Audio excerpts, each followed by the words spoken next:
Alors, imaginez, vous êtes une des plus grosses fortunes de ce monde et comme tous les milliardaires, vous êtes un peu mégalomane. Vous arrivez sur vos vieux jours et vous aimeriez pouvoir laisser une trace dans ce monde. Qu'est-ce que vous feriez ? Est-ce que vous financeriez quelques ONG pour qu'elles fassent du bien autour d'elles? Ou bien est-ce que vous essayeriez de peser de tout votre poids sur la politique du monde pour les causes qui vous intéressent? À la tête d'une fortune estimée à plus de 25 milliards de dollars, George Soros est un nonagénaire dont la notoriété s'est construite au fil des années grâce à ses actions philanthropiques. En plus de 40 ans, le milliardaire a financé de nombreuses ONG à travers le monde, majoritairement dans les domaines de la politique, de la santé, de la démocratie, de la lutte contre les discriminations, de la dépénalisation de la drogue, grâce notamment à sa fondation, l'Open Society Foundation. Cependant, l'image du milliardaire est profondément écornée, principalement à cause de multiples suspicions qui pointent sur son implication dans des actions de déstabilisation politique à travers des financements de groupes militaires. L'homme d'affaires est aussi accusé d'être à la tête d'une entreprise démoniaque à travers l'Open Society Foundation OSF. Cette fondation aurait pour but de faire tomber les gouvernements de droite et d'extrême droite dans le monde. Mais qui est vraiment George Soros? Un philanthrope ou tout simplement le milliardaire le plus démoniaque? Bonjour, je suis François Xavier et aujourd'hui je vais vous parler de George Soros. Pour comprendre qui est cet homme aux multiples facettes, il est important de faire un tour dans ses origines et ses engagements. George Soros a un parcours assez atypique. Né le 12 août 1930 à Budapest, il porte le nom de György Schwarz. Le petit György connaît une enfance calme, jusqu'à ce que l'Allemagne nazie d'Hitler envahisse sa Hongrie natale. C'est le début d'une période tumultueuse pour lui et pour la population hongroise. En effet, le pays vit une situation très compliquée avec la domination allemande et de nombreux Hongrois sont alors déportés vers les différents fronts de guerre germanique. Par ailleurs, alors qu'il a seulement 13 ans et qu'il est prédestiné à être déporté, celui que l'on connaît aujourd'hui sous le nom de George Soros y échappera de justesse. En effet, un employé du ministère va le faire passer pour son filleul et ainsi lui éviter la difficile épreuve qui lui était réservée. 4 ans plus tard, en 1947, il finit par fuir l'occupation soviétique qui a pris la relève de l'occupation allemande et il trouvera refuge au Royaume-Uni. Là-bas, il décidera de faire des études d'économie. Après de brillantes études dans le Royaume britannique, George Soros s'envole pour les États-Unis alors qu'il a 26 ans. Une fois dans le pays de l'oncle Sam, il décroche un boulot d'analyste dans lequel il va très vite exceller pour être présenté comme l'un des petits génies de Wall Street. Le jeune homme va dès lors se lancer dans des activités et des transactions financières très douteuses. Paradis fiscaux, fonds offshore, sociétés de gestion, sociétés écran, paradis fiscaux. Je l'ai peut-être déjà dit. Tout ça va même lui valoir d'être arrêté et condamné à la fin des années 1980 pour délit d'initié. Mais l'engagement philanthropique est ce qui fait connaître George Soros aux yeux du monde, à travers notamment la création de l'Open Society Institute en 1970. Ses œuvres caritatives vont tellement s'intensifier que 40 ans plus tard, l'Open Society Institute deviendra l'Open Society Foundation. Ce réseau de fondations vise notamment la promotion de la gouvernance démocratique, des droits de l'homme et des réformes économiques, sociales et légales. En tout cas, selon son site internet. Le désormais milliardaire George Soros a investi depuis les années 80 plus de 30 milliards de dollars et multiplié le nombre d'interventions à travers la planète. Cette méga fondation se classe à ce jour au second rang des organisations caritatives du monde, juste derrière la fondation Bill et Melinda Gates. Mais les engagements philanthropiques du milliardaire interrogent.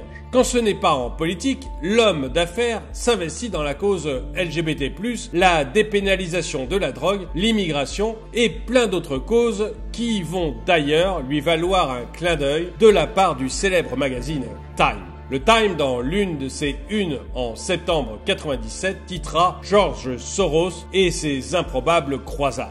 En outre, le positionnement politique de George Soros est connu de tous. Le milliardaire a toujours, du moins en public, soutenu la cause des démocrates. Il a d'ailleurs, à quelques reprises, financé les campagnes présidentielles des candidats démocrates. Ce fut le cas pour John Kerry en 2004 contre George W. Bush avec un apport de plusieurs millions de dollars, ainsi que pour le financement de la campagne de la candidate Hillary Clinton face à Donald Trump en 2016. De plus, le milliardaire ne cache pas son soutien à une cinquantaine d'organisations qui font partie de la Women's March, qu'il finance à coups de dizaines de millions de dollars. Ce qui fait de lui la cible principale des organisations et des mouvements de la droite américaine. Certains n'hésitent pas à le traiter de croque-mitaine ou de maître des marionnettes, arguant qu'il passe le plus clair de son temps à manipuler les hommes politiques. Les conservateurs ont clairement fait de Soros l'homme à abattre. Ils ne cachent pas leur haine envers lui.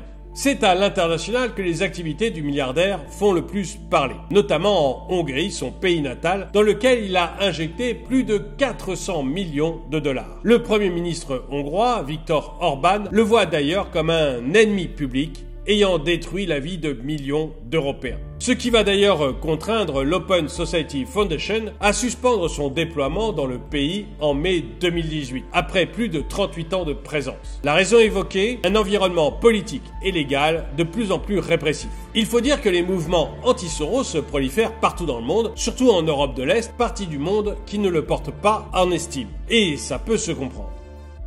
La supposée implication du milliardaire d'origine hongroise dans certains événements sinistres et malheureux est la principale raison de l'image qu'il traîne depuis les années 90. L'homme d'affaires serait notamment impliqué dans les violences de Charlottesville qui, selon certaines indiscrétions, porteraient entièrement sa griffe. D'autres accusations pèsent sur lui, à l'instar de son rôle sur l'arrivée d'une vague de migrants à la frontière sud des États-Unis et même la propagation du virus Ebola.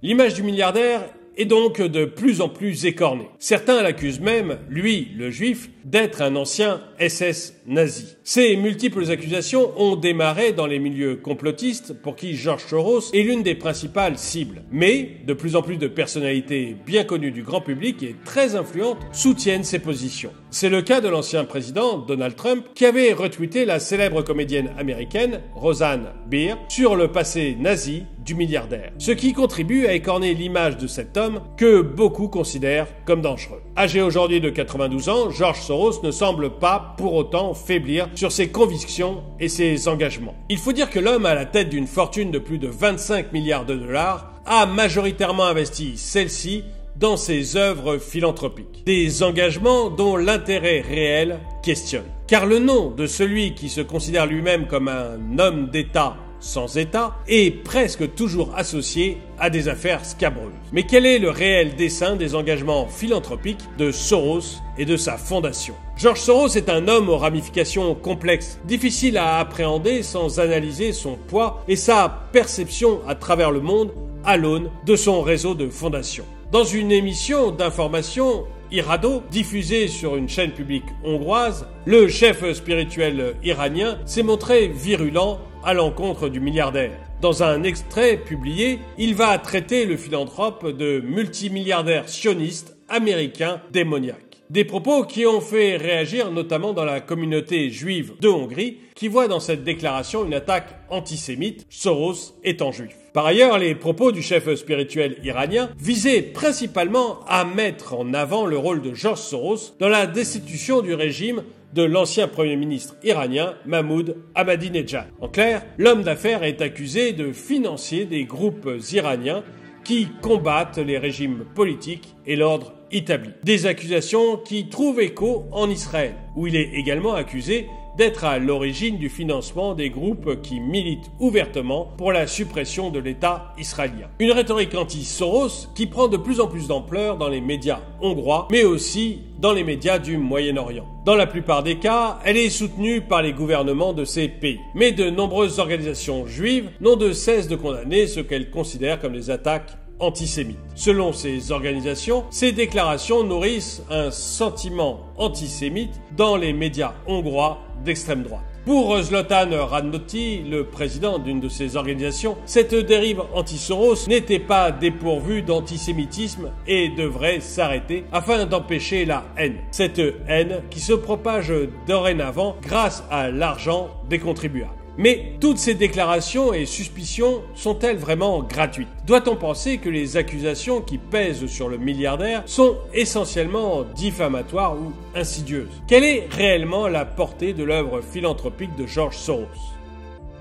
Comme j'ai pu vous le dire déjà, au-delà de son immense fortune, George Soros s'est clairement fait un nom grâce à son engagement philanthropique. Son bras séculier dans cet élan philanthropique demeure l'Open Society Foundation, ce réseau de fondations dans lequel il aura investi plus de 40 ans et plus de 30 milliards de dollars. Ce financier spéculateur, philosophe et philanthrope, comme il aime se définir, a pratiquement dédié toute sa vie à son œuvre humanitaire. Et je mets humanitaire entre guillemets bien entendu. Car à travers OSF, l'Open Society Foundation, le milliardaire finance de nombreuses ONG à travers le monde. Mais à des fins politiques la plupart du temps. C'est donc un homme clairement paradoxal, clivant pour certains, avec le cœur sur la main pour d'autres. Une dernière précision. Les champs pour lesquels l'Open Society Foundation soutient les ONG sont principalement la démocratie, l'éducation, l'immigration, la santé, la légalisation du cannabis et la lutte contre les discriminations, que ce soit contre les Roms ou les LGBT+.